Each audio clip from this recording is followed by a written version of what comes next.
Good morning students. आस करते हैं कि तुसी ठीक होगे और घर विच रह के अपनी पढ़ाई जरूर कर रहे होगे। पंजाब अचीवमेंट सर्वे की तैयारी लई असी प्रैक्टिस शीट्स सॉल्व करके तुहाडे लई वीडियो तैयार कर रहे हैं और अज असी प्रैक्टिस शीट 5 करन जा रहे हैं। तो आओ असी फिर शुरू करते हैं जी। ये अज दी प्रैक्टिस शीट 5 है और सब तो पहला ये पंजाबी के क्वेश्चन दिते गए आ। एक पैरा दिता गया है रोज़ की तरह ही कॉम्प्रीहेंशन वास्ते। तुसी वीडियो नूं स्टॉप करके इस पैरे नूं चंगी तरह पढ़ो तो समझो। उस तो बाद तुसी क्वेश्चन अपने आप सॉल्व करने की कोशिश करनी है। जे हैल्प की जरूरत पैंदी है तो वीडियो चालू करके तुसी अपने आंसर चैक भी करो और देख भी सकते जे जी। पैरा पढ़न तो बाद आओ असी हुण क्वेश्चनस शुरू करते हैं। पहला प्रश्न है जी, गांधी जी ने अपने पिता जी के हत्थ की फड़ाया। ऑप्शनस ये वास्ते दिते गए हैं पैसे, फुल, चिट्ठी, पैन। तो यदा आंसर तुसी पैरे दे विच साफ देख सकते जे। गांधी जी ने अपने वो चिट्ठी अपने पिता जी के हत्थ फड़ा दिती। इस तरह साडा आंसर की होएगा जी, ई ऑप्शन चिट्ठी। दूसरा क्वेश्चन देखते हैं, गुनाह तो की भाव है। ये पैरे विच गुनाह शब्द आया सी ते पुछया गया है कि गुनाह का भाव की हुंदा आ। तो जे तुसी प्यारा ध्यान नाल पढ़िया आ तो तुसी समझ गए होगे गुनाह तो भाव हुंदा आ गलती। ऊड़ा ऑप्शन साडा सही आंसर होएगा। अगला प्रश्न देखते हैं, गांधी जी के पिता जी ने चिट्ठी वाला कागज़ क्यों पाड़ दिता सी। ऑप्शनस, क्योंकि उन्होंने गांधी जी को माफ़ कर दिता सी, क्योंकि उन्होंने गांधी जी को माफ़ नहीं किया सी, क्योंकि उन्होंने चिट्ठी को पढ़िया ही नहीं सी, क्योंकि वो गांधी जी को सज़ा देनी चाहते सन। तो पैरे दे विच असीं देखिया है फिर उन्होंने चिट्ठी वाला कागज़ पाड़ दिता। पिता जी दे अथरुआं ने पुत्र दे गुनाह नूं माफ़ कर दिता सी। इस तरह असीं इहदा आंसर लभ लिया आ। ऊड़ा ऑप्शन इहदा आंसर सही बनता है क्योंकि उन्होंने गांधी जी नूं माफ़ कर दिता सी। अगला प्रश्न देखते हैं, गांधी जी ने मुड़ जीवन भर झूठ नहीं बोलिया। उपरले वाक विच लकीरे शब्द का विरोधी शब्द की है। झूठ का विरोधी शब्द लभना आ सी ते वो तुसीं लभ ही लिया होएगा। एड़ा ऑप्शन सच। झूठ का विरोधी शब्द की हुंदा है जी, सच। अगला प्रश्न देखते हैं, उपरोक्त पैरा किस बारे है। चिट्ठी लिखण बारे, चोरी करन बारे, झूठ ना बोलन ते चोरी ना करन बारे, सज़ा देण बारे। तो इस पैरे नूं पढ़ के भाव यही निकलदा आ कि जिस तरह ये लिखिया आ कि इस घटना तो बाद गांधी जी ने जीवन भर ना कदे झूठ बोलिया ते ना ही कदे चोरी की। इस तरह सानूं पैरे दे विच सिक्ख्या दित्ती गई है कि झूठ ना बोलन अते चोरी ना करन बारे इहदा सही ऑप्शन होएगा। अगे असी गणित विषय के क्वेश्चन देखते हैं। सॉरी जी। पहला सम दिता गया जी, गुरनीत ने प्रीति नूं अपनी गुड्डी की कीमत परची विच वेख के बुझण लई कहा। गुड्डी की कीमत की होवेगी। एक परची दिती गई है सानूं ये वाली, इत्थों असी देख के उहदा मुल लभना है गुड्डी का, डॉल का। तो तुसी देखो कि ये लिखिया है 9 इकाइयाँ, 8 सैकड़े, 9 दहाइयाँ। इस तरह असी चाहे इकाई वाली रकम तो शुरू कर लें या सैकड़े तो किसी तो भी शुरू कर सकते हैं। जे सैकड़ा सब तो वड्डा चलो ये दिता गया है 8 सैकड़े, 9 दहाइयाँ ते 9 इकाइयाँ। इस तरह साडे कोल जिस तरह लिखे सी असी उस तरतीब दे विच अंकां नूं लिख दिता है। तो हुण ये साडे कोल एक रकम बन गई है। ये असी ऑप्शन दे विच लभ सकते हैं कि किन्ना गुड्डी की कीमत दिती गई है। ईडी ऑप्शन 899 रुपए ये साडा सही आंसर होएगा। अगला सम देखते हैं, ये अज 2 नंबर सम शायद प्रिंटिंग दे विच मिस हो गया है जी, इस करके 3 नंबर सम हुण कर रहे हैं असीं। हरदीप ने दुकान तो हेठां दिता समान खरीदिया। वस्तुआं दे मुੱਲ ਨੂੰ ਵੱਧ क्रम ਵਿੱਚ ਲਗਾਉਣ 'ਤੇ ਸਭ ਤੋਂ ਪਹਿਲਾਂ ਕਿਸ ਵਸਤੂ ਦਾ ਮੁੱਲ ਆਵੇਗਾ? ਇਹਦੇ ਵਿੱਚ ਕੁਛ ਵਸਤੂਆਂ ਦਿੱਤੀਆਂ ਗਈਆਂ ਆ ਅਤੇ ਉਹਨਾਂ ਦੇ ਮੁੱਲ ਨੂੰ ਵੱਧਦੇ ਕ੍ਰਮ ਦੇ ਵਿੱਚ ਲਗਾਉਣਾ ਆ ਅਸੀਂ। ਵੱਧਦੇ ਕ੍ਰਮ ਦਾ ਮਤਲਬ ਸਭ ਤੋਂ ਪਹਿਲਾਂ ਛੋਟੀ ਰਕਮ, ਫਿਰ ਉਸ ਤੋਂ ਵੱਡੀ, ਫਿਰ ਉਸ ਤੋਂ ਵੱਡੀ, ਫਿਰ ਉਸ ਤੋਂ ਵੱਡੀ, ਇਸ ਤਰ੍ਹਾਂ ਚੱਲੇਗਾ। ਅਤੇ ਅਸੀਂ ਦੇਖ ਸਕਦੇ ਹਾਂ ਕਿ ਬੈਗ ਦੀ ਕੀਮਤ 240 ਆ, ਜੋ ਵਾਟਰ ਬੋਟਲ ਆ ਉਹਦੀ 245, ਟਿਫਨ ਬਾਕਸ ਦੀ 235 ਅਤੇ ਸ਼ੂਜ਼ ਦੀ ਹੈਗੀ ਆ 253। ਇਸ ਤਰ੍ਹਾਂ ਸਭ ਤੋਂ ਛੋਟੀ ਰਕਮ ਕਿਹੜੀ ਹੋਈ ਜੀ ਸਾਡੇ ਕੋਲ ਇਹਦੇ ਵਿੱਚ?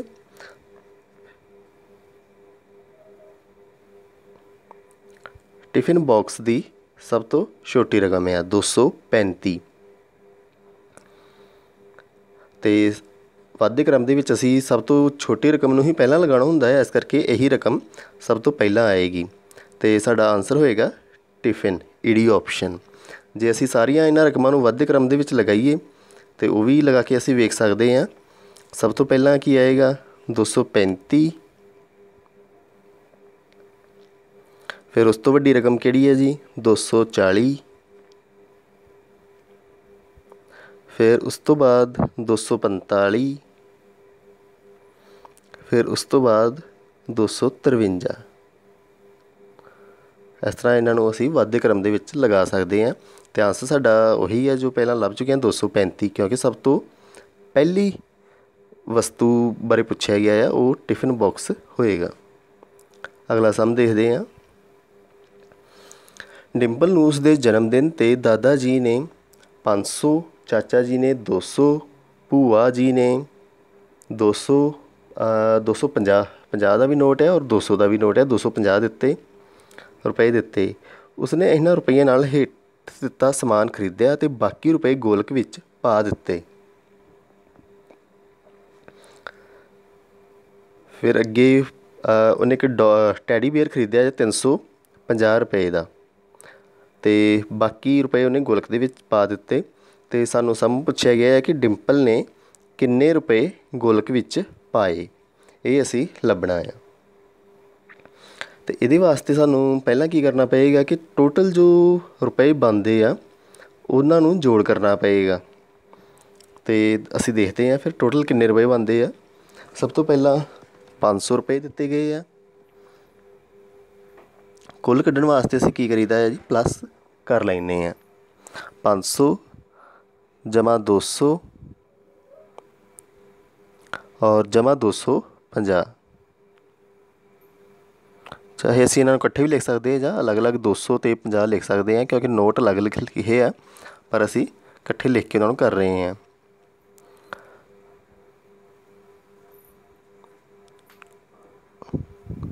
ਹਾਂਜੀ, ਟੋਟਲ ਰੁਪਏ ਜੋ ਡਿੰਪਲ ਕੋਲ ਬਣੇ ਆ ਉਹ ਹੈਗੇ ਆ 950 ਰੁਪਏ। ਅਤੇ ਸਾਡੇ ਕੋਲ ਦਿੱਤਾ ਗਿਆ ਹੈ ਕਿ ਉਹਨੇ 350 ਰੁਪਏ ਦਾ ਟੈਡੀ ਬੀਅਰ ਖਰੀਦਿਆ ਆ। ਹੁਣ 950 ਦੇ ਵਿੱਚੋਂ 350 ਅਸੀਂ ਮਾਈਨਸ ਕਰ ਲਵਾਂਗੇ।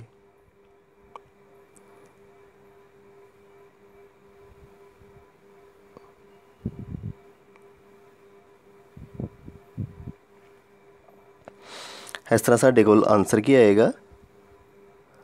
600। 600 ਰੁਪਏ ਉਹਨੇ ਗੋਲਕ ਦੇ ਵਿੱਚ ਪਾਏ ਆ। ਅਤੇ ਜੋ ਆਨਸਰ ਲੱਭਣ ਵਾਸਤੇ ਕਿਹਾ ਆ ਸਾਨੂੰ, ਉਹ ਵੀ ਰੁਪਈਆਂ ਦੇ ਵਿੱਚ ਹੀ ਨੋਟ ਦਿੱਤੇ ਗਏ ਆ। ਸਾਨੂੰ ਉਹਨਾਂ ਦੇ ਵਿੱਚੋਂ ਵੇਖਣਾ ਪਏਗਾ ਕਿ 600 ਰੁਪਏ ਜੋੜ ਕਿਹਨਾਂ ਦਾ ਬਣਦਾ ਆ। ਸੋਰੀ, ਊੜਾ ਆਪਸ਼ਨ ਦੇ ਵਿੱਚ ਸਿਰਫ 500 ਰੁਪਏ ਆ। ਐੜਾ ਆਪਸ਼ਨ ਦੇ ਵਿੱਚ 200, 200 ਦੇ 3 ਨੋਟ ਆ। ਇਸ ਤਰ੍ਹਾਂ ਇਹ ਆਪਸ਼ਨ ਸਾਡਾ ਸਹੀ ਆ। 200 ਦੇ 3 ਨੋਟ ਜੇ ਹੋ ਜਾਣਗੇ ਸਾਡੇ ਕੋਲ ਅਤੇ 600 ਰੁਪਏ ਬਣ ਜਾਣਗੇ। ਐੜਾ ਆਪਸ਼ਨ ਸਾਡਾ ਇਹਦਾ ਸਹੀ ਆਨਸਰ ਆ। ਅਗਲਾ ਸਮ ਦੇਖਦੇ ਹਾਂ। ਹੇਠਾਂ ਦਿੱਤੀਆਂ ਸੰਖਿਆਵਾਂ ਵਿੱਚ ਸਭ ਤੋਂ ਛੋਟੀ ਸੰਖਿਆ ਦੱਸੋ। ਸਾਨੂੰ ਦਹਾਈਆਂ ਔਰ ਇਕਾਈਆਂ ਦੇ ਵਿੱਚ ਦਿੱਤੀਆਂ ਗਈਆਂ ਸੰਖਿਆਵਾਂ ਅਤੇ ਅਸੀਂ ਸਭ ਤੋਂ ਛੋਟੀ ਸੰਖਿਆ ਲੱਭਣੀ ਆ। ਅਤੇ 4 ਦਹਾਈਆਂ ਅਤੇ 3 ਇਕਾਈਆਂ, ਇਹ ਕਿੰਨੀ ਸੰਖਿਆ ਬਣੇਗੀ ਜੀ? 43। ਊੜਾ ਆਪਸ਼ਨ 43 ਸੰਖਿਆ ਬਣਦੀ ਆ। ਐੜਾ ਆਪਸ਼ਨ ਦੇ ਵਿੱਚ 1 ਦਹਾਈ ਅਤੇ 3 ਇਕਾਈਆਂ, ਇਸ ਤਰ੍ਹਾਂ ਇਹ ਕਿੰਨੀ ਸੰਖਿਆ ਬਣ ਗਈ 13। ਏੜੀ ਆਪਸ਼ਨ ਦੇ ਵਿੱਚ 3 ਦਹਾਈਆਂ ਅਤੇ 4 ਇਕਾਈਆਂ, ਇਸ ਤਰ੍ਹਾਂ ਇਹ ਕਿੰਨਾ ਬਣ ਗਿਆ 34। ਅਤੇ ਸੱਸਾ ਆਪਸ਼ਨ ਦੇ ਵਿੱਚ 3 ਦਹਾਈਆਂ ਅਤੇ 1 ਇਕਾਈ, ਇਸ ਤਰ੍ਹਾਂ ਇਹ ਕਿੰਨਾ ਰਕਮ ਬਣ ਜਾਏਗੀ 31। ਹੁਣ ਸਾਨੂੰ ਲੱਭਣ ਵਾਸਤੇ ਕਿਹਾ ਗਿਆ ਸੀ ਸਭ ਤੋਂ ਛੋਟੀ ਸੰਖਿਆ, ਤਾਂ ਉਹ ਅਸੀਂ ਦੇਖ ਸਕਦੇ ਹਾਂ ਕਿ ਐੜਾ ਆਪਸ਼ਨ ਸਾਡਾ ਸਹੀ ਆਨਸਰ ਹੋਏਗਾ। ਮੈਥ ਦੇ ਕੁਐਸਚਨ ਤੋਂ ਬਾਅਦ ਹੁਣ ਸਾਡੇ ਕੋਲ ਇੰਗਲਿਸ਼ ਆ। ਇੰਗਲਿਸ਼ ਦਾ ਪੈਰਾ ਅਸੀਂ ਪੜ੍ਹਨਾ ਆ ਪਹਿਲਾਂ, ਫਿਰ ਇਹਦੇ ਕੁਐਸਚਨ ਕਰਨੇ ਆ। ਤੁਹਾਡੀ ਹੈਲਪ ਵਾਸਤੇ ਤੁਹਾਡੇ ਨਾਲ ਮੇਰੇ ਨਾਲ ਤੁਸੀਂ ਰੀਡਿੰਗ ਕਰੋ, ਅਸੀਂ ਰਲ ਕੇ ਰੀਡਿੰਗ ਕਰਦੇ ਹਾਂ। When the clock strikes 7:30 a.m., my school bus arrives and I reach the school on time. At 2 in the afternoon, I come back home and meet my clock again. In the evening at 5 p.m., its hands tell me to go out and play. At 9 p.m., it is time to say good night and go to bed. ਇਹ ਪੈਰਾ ਦਿੱਤਾ ਗਿਆ ਆ। ਇਹਦੇ ਵਾਸਤੇ ਹੁਣ ਅਸੀਂ comprehension questions ਲੱਭਣੇ ਆ ਇਹਦੇ ਵਿੱਚੋਂ। ਫਸਟ ਕੁਐਸਚਨ ਦਿੱਤਾ ਗਿਆ ਹੈ ਆਈ ਰੀਚ ਮਾਈ ਸਕੂਲ। ਆਪਸ਼ਨਸ ਹੈਗੇ ਆ 7 AM, in the morning, on time, always late. ਅਤੇ ਸਾਨੂੰ ਪੈਰੇ ਦੇ ਵਿੱਚ ਜੇ ਤੁਸੀਂ ਪੜ੍ਹਿਆ ਆ ਧਿਆਨ ਨਾਲ ਤੁਹਾਨੂੰ ਲੱਭ ਵੀ ਗਿਆ ਹੋਏਗਾ ਔਰ ਤੁਹਾਨੂੰ ਦੱਸ ਵੀ ਦਿੰਦੇ ਹਾਂ। I reach school on time, ਇਸ ਤਰ੍ਹਾਂ ਇਹਦਾ ਸਹੀ ਆਨਸਰ ਕੀ ਹੋਏਗਾ C option on time. Next question ਆ when does my school bus arrives. School bus ਕਦੋਂ ਆਉਂਦੀ ਆ, ਅਤੇ ਉਹ ਅਸੀਂ ਪਹਿਲੀ ਲਾਈਨ ਦੇ ਵਿੱਚ ਹੀ ਦੇਖਿਆ ਆ ਕਿ when the clock strike 7:30 AM my school bus arrives. ਅਤੇ ਸਹੀ ਆਪਸ਼ਨ ਇਹਦਾ ਫਿਰ ਹੋ ਗਿਆ ਸੀ ਆਪਸ਼ਨ 7:30 AM। ਨੈਕਸਟ ਕੁਐਸਚਨ ਦੇਖਦੇ ਹਾਂ choose the noun. Noun word ਅਸੀਂ ਚੂਜ਼ ਕਰਨਾ ਆ ਇਹਨਾਂ ਆਪਸ਼ਨਸ ਦੇ ਵਿੱਚੋਂ। Options play, meet, home, reach. ਇਸ ਤਰ੍ਹਾਂ ਅਸੀਂ ਦੇਖਿਆ ਪਲੇ, ਮੀਟ, ਰੀਚ ਇਹ ਸਾਰੇ ਵਰਬਸ ਹੈਗੀਆਂ ਆ, ਅਤੇ ਜੋ ਇਹਦਾ ਸਹੀ ਆਨਸਰ ਹੋਏਗਾ ਉਹ ਹੈਗਾ ਆ ਹੋਮ। ਨਾਊਨ ਵਰਡ ਹੋਮ ਆ ਇਹਨਾਂ ਦੇ ਵਿੱਚੋਂ। ਨੈਕਸਟ ਕੁਐਸਚਨ ਦੇਖਦੇ ਹਾਂ look at the picture and choose the correct option. ਹੁਣ ਤੁਸੀਂ ਪਿਕਚਰ ਦੇ ਵਿੱਚ ਦੇਖ ਸਕਦੇ ਜੇ ਕਿ ਰਾਤ ਦਾ ਇਹ ਸੀਨ ਆ ਔਰ ਮੂਨ ਦਿਖਾਇਆ ਗਿਆ ਆ ਪਿਕਚਰ ਦੇ ਵਿੱਚ, ਅਤੇ ਸਹੀ ਆਪਸ਼ਨ ਇਹਦੀ ਫਿਰ ਕੀ ਹੋਏਗੀ D option night. Next question ਦੇਖਦੇ ਹਾਂ what do I say while going to bed at night. ਜਦੋਂ ਅਸੀਂ ਸੌਣ ਵਾਸਤੇ ਜਾਂਦੇ ਹਾਂ ਤਾਂ ਅਸੀਂ ਕੀ ਕਹਿੰਦੇ ਹਾਂ, ਉਹ ਤੁਸੀਂ ਸਮਝ ਹੀ ਗਏ ਹੋਵੋਗੇ। ਇਹ ਆਪਸ਼ਨ ਇਹਦਾ ਸਹੀ ਆਨਸਰ ਆ ਗੁੱਡ ਨਾਈਟ। ਇਹ ਸਾਡੇ ਇੰਗਲਿਸ਼ ਦੇ ਕੁਐਸਚਨ ਸੀ। ਉਸ ਤੋਂ ਬਾਅਦ ਹਿੰਦੀ ਦਾ ਪੈਰਾ ਦਿੱਤਾ ਗਿਆ ਆ। ਵੀਡੀਓ ਨੂੰ ਸਟੋਪ ਕਰਕੇ ਤੁਸੀਂ ਇਹ ਵੀ ਪੈਰਾ ਪੜ੍ਹਨਾ ਹੈ ਚੰਗੀ ਤਰ੍ਹਾਂ, ਫਿਰ ਇਹਦੇ ਕੁਐਸਚਨਸ ਕਰਾਂਗੇ। ਹਾਂਜੀ, ਪੈਰਾ ਪੜ੍ਹਨ ਤੋਂ ਬਾਅਦ ਆਓ ਹੁਣ ਅਸੀਂ ਕੁਐਸਚਨ ਕਰਦੇ ਹਾਂ। ਪਹਿਲਾ ਪ੍ਰਸ਼ਨ ਦਿੱਤਾ ਗਿਆ है जी बकरियां चराते हुए चरवाहे ने किससे मजाक किया। ऑप्शंस अपने मित्रों से, अपने पड़ोसियों से, अपने गांव वालों से, अपने घर वालों से। तो पहले ਦੇ ਵਿੱਚ ਤੁਸੀਂ ਦੇਖਿਆ ਹੈ ਕਿ उन्होंने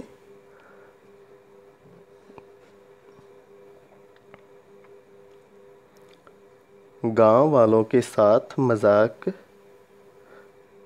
उन्हें सोचा सी गाँव वालों के साथ मजाक किया जाए।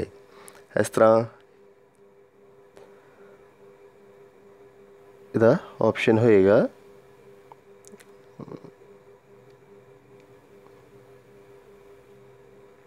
ग ऑप्शन अपने गांव वालों से। दूसरा प्रश्न देखते हैं चरवाहा अपनी किस आदत के कारण मुसीबत में फंसा। अपनी किस आदत के कारण चरवाहा मुसीबत 'ਚ फसिया सी।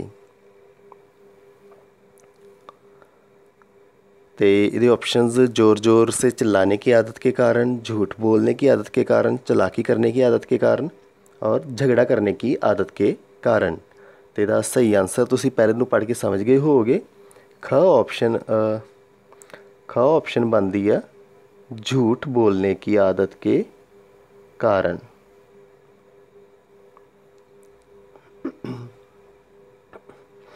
तीसरा प्रश्न देखते हैं, चरवाहा शब्द से आप क्या समझते हैं। ऑप्शंस लकड़ी काटने वाला, जंगल में रहने वाला, बकरी चराने वाला, सबसे मजाक करने वाला। तो चरवाहा हुंदा है जी बकरी चरान वाला। ग ऑप्शन इसका सही आंसर होएगा।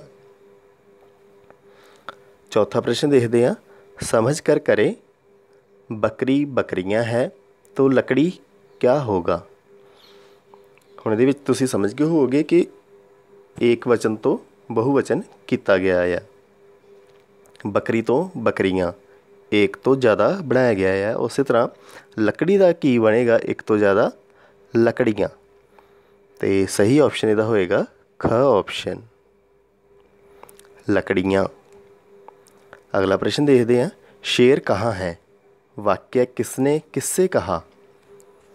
ऑप्शंस चरवाहे ने अपने मित्रों से, चरवाहे ने गांव वालों से, गांव वालों ने चरवाहे से, घर वालों ने चरवाहे से। तो पहले नूं तुसीं पढ़िया आ और उहदे विच तुसीं देखिया कि जो गांव वाले आउंदे आ ते ओह उहनूं पुछदे आ चरवाहे नहीं चरवाहे नूं कि शेर कहाँ है। तो इसका आंसर होएगा फिर साडा ग ऑप्शन गांव वालों ने चरवाहे से। अगे वातावरण सिक्ख्या के प्रश्न है जी साडे कोल। पहला प्रश्न आ, तुसीं 5वीं पास करन तो बाद नवें स्कूल विच दाखला लै लिया है, तुहाडे नवे दोस्त भी बनणगे, जमात विच किस प्रकार के विद्यार्थियों नूं अपना दोस्त बनाओगे।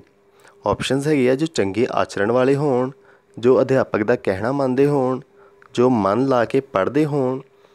तो चौथा ऑप्शन है जिन्हां विच उपरोक्त सारे गुण होण। तो तुसीं देखोगे कि सारे ही गुण चंगे लिखे गए हैं, इस करके सस्सा ऑप्शन इसका सही आंसर होएगा जिन्हां विच उपरोक्त सारे गुण होण। अगला प्रश्न देखते हैं, रुख साडे साथी हन, रुखां दे संबंध विच किहड़ा कथन गलत है। गलत कथन असी लभना है। ऑप्शनस है रुख सानू छा दिंदे हन, ये तो सही है। जिहड़ा ऑप्शन है रुखां तो असी लकड़ी प्राप्त करते हाँ, ये भी सही है। इहड़ी ऑप्शन है रुख बहुत सारे पंछियों का रैन बसेरा हन, ये भी सही है। चौथा ऑप्शन है रुख धरती हेठले पानी का नुकसान करते हैं, ये ऑप्शन गलत है जी। सस्सा इसका आंसर होएगा रुख पानी का नुकसान नहीं करते, रुख सगों वरखा लिया के ते पानी धरती हेठले पानी का पद्धर वधाउण दे विच ही मदद करते हैं। तीसरा प्रश्न देखते हैं, थणधारी जंतुओं के नव जम्मे बच्चे भोजन वजों, थणधारी जानवर तुसीं समझदे होवोगे जो अपने बच्चों को दुध पिलाउंदे उन्होंने थणधारी जानवर कहते हैं। तो वो अपने नव जम्मे उन्होंने नव जम्मे बच्चे भोजन वजों की खाते हैं या पींदे आ। तो वह सही ऑप्शन होएगा एड़ा ऑप्शन ईडी ऑप्शन अपनी माँ का दुध, अपनी माँ का दुध पींदे हैं, ये साडा इहदा सही आंसर होएगा। चौथा प्रश्न है जी, राजू मोबाइल उत्ते बहुत ज़्यादा गेमां खेडदा है, कुछ समय बाद उस ऑप्शन सानूं दिते गए आ, दी सेहत चंगी हो सकती है, दियां उंगलां खराब हो सकदियां हन, दी अक्खां दी नज़र कमज़ोर हो सकती है, दी चमड़ी खराब हो सकती है। तो इसदा सही आंसर होएगा ईडी ऑप्शन अक्खां दी नज़र कमज़ोर हो सकती है, क्योंकि मोबाइल का सीधा असर सेहत ते भी पै सकता है पर बहुत घट होएगा, ज़्यादा असर सानू अक्खां ते ही सब तो पहला देखण नूं मिलेगा। इस तो बाद तस्वीर देखते हुए दसो किहड़ा कथन सही है। एक रुख की तस्वीर दी गई है साडे कोल ते उहदे बारे पुछया गया है कि यह सजीव है, चल फिर सकता है, तो ये तो सही नहीं है जी। रुख चल फिर नहीं सकते। एड़ा ऑप्शन है निर्जीव है, चल फिर नहीं सकता। रुखां नूं सजीव मन्निया जाता है, निर्जीव नहीं हुंदे, पर चल फिर नहीं सकता। ये ऑप्शन चलो ठीक है। ईडी ऑप्शन है सजीव है, चल फिर नहीं सकता। हाँ जी, ये ऑप्शन सही होएगी। ईडी ऑप्शन सजीव है पर चल फिर नहीं सकता। सजीव इस करके इन्हों रुखां नूं कहा जाता क्योंकि ये वधदे आ और महसूस भी करते हैं। कई प्रयोगों नाल सिद्ध किया गया कि रुखां नूं महसूस हुंदा है। और तुसीं आप भी देखिया होएगा जिन्हों असीं छुई मुई दा पौधा या टच मी नॉट कहने आ, वो साडी छूहन नूं महसूस कर लैंदा है ते अपने पत्तिਆਂ नूं बंद कर लैंदा है। और तुसीं अपनी बुक दे विच शिकार करने वाले पौधे भी पढ़े होणगे जो कीड़िਆਂ नूं खांदे आ। इस तरह उन्हां दे विच सेंस हुंदी आ कुछ हद तक, इस करके उन्हां नूं सजीव मन्निया जांदा है, पर वो रुख चल फिर नहीं सकते। इस तरह साडा ईडी ऑप्शन इहदा सही आंसर होएगा। ये सी अज दा साडा प्रैक्टिस शीट 5। तुसीं मन लगा के घर पढ़ो और पंजाब अचीवमेंट सर्वे की तैयारी करो। Have a nice day.